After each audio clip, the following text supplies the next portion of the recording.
மக்களே 2026 விஜய்க்கு மட்டும் ஓட்டு போட்டிங்கன்னா மொத்த தமிழ்நாடு முடிஞ்சிச்சு. ஏன்னா அவ்வளோ ஊழல் பண்ணுறார். என்ன ஊழல் பண்ணுறாருன்னா, சொந்தமாக சம்பாரித்த காசில் வீணாக போயிடக்கூடாது, கரெக்டான தள்ளுபடியில் வரணும், கரெக்டான விஷயங்கள் வரணும் அப்படின்னு ஒருத்தன் வந்து கேஸ் போட்டு அதை கரெக்டான ப்ராப்பரான முறையில் வெளிப்படையான முறையில் போயிட்டுருக்க ஒருத்தனை ஊழல்வாதிங்கிறீங்களே.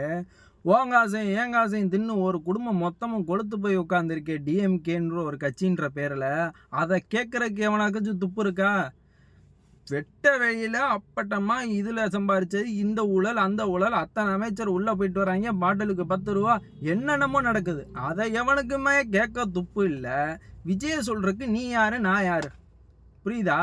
அதாவது நம்ம காசை திங்கிறவனை நம்மளுக்கு கேட்க வக்கில்ல, அவரோட காசை வந்து அவர் சேவ் பண்ணி வைக்கிறாரோ மறைச்சி வைக்கிறாரோ அதை போய் கேட்குறதுல உனக்கும் எனக்கும் அருகதையே கிடையாது. ஏன்னா அந்த மாதிரி, ஏன்னா நமக்கு ஓட்டு போடுறதே காசு வாங்கிட்டு இந்த 5000 ரூபா கொடுத்துட்டான் ஓட்டு போடுறதுக்காண்டி. ஆனால் வந்துட்டு மக்களுக்கு நிதி உதவி பண்ணணும்னு ஒரு ஃப்ராடை விட்டு வீடியோ போட்டுக்கிட்டு இருக்கான். டிவிக்கே பண்ணுறது அரசியலே இல்லை, அவங்களுக்கு அரசியல் புரிதலே இல்லைங்கிறாங்க. சரி, எப்படி அரசியல் பண்ணணும்? உங்களை மாதிரி கொள்ளையடிக்கணுமா, இல்லை கட்ட பஞ்சாயத்து பண்ணணுமா, இல்லை ரவுடிசம் பண்ணணுமா, இல்லை ஒவ்வொரு இடத்துலையும் காருக்கு போய் கொடியை போட்டுக்கிட்டு நான் டிஎம்கேன்னு சொல்லிக்கிட்டு தெரியணுமா? இதுதான் அரசியலா?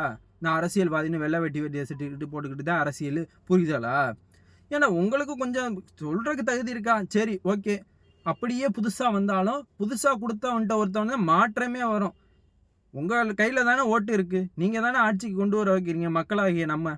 அப்போனா ஒருத்தவனுக்கு புதுசாக வரவனுக்கு கொடுத்து பார்க்கணும். இப்போ சொல்கிறீங்க நிறைய பேர் புதுசாக வரவனுக்கு கொடுக்கட, அவனுக்குலாம் புரிதலே கிடையாது அப்படின்னு. அதாவது 5 லட்சம் கோடி வந்து தமிழ்நாட்டு மேலே கடன் வாங்கி வச்சுருக்கவன் நல்லாட்சி கொடுக்குறான். அவங்களுக்கு அவ்வளோ ஊழல் பண்ணி சொந்த குடும்பத்துக்கு காசு சேர்க்குறவன் ஊழல் பண்ணாமல் நல்லாட்சி கொடுக்குறான்.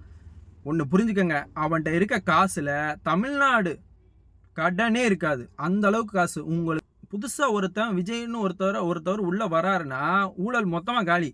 சரியா?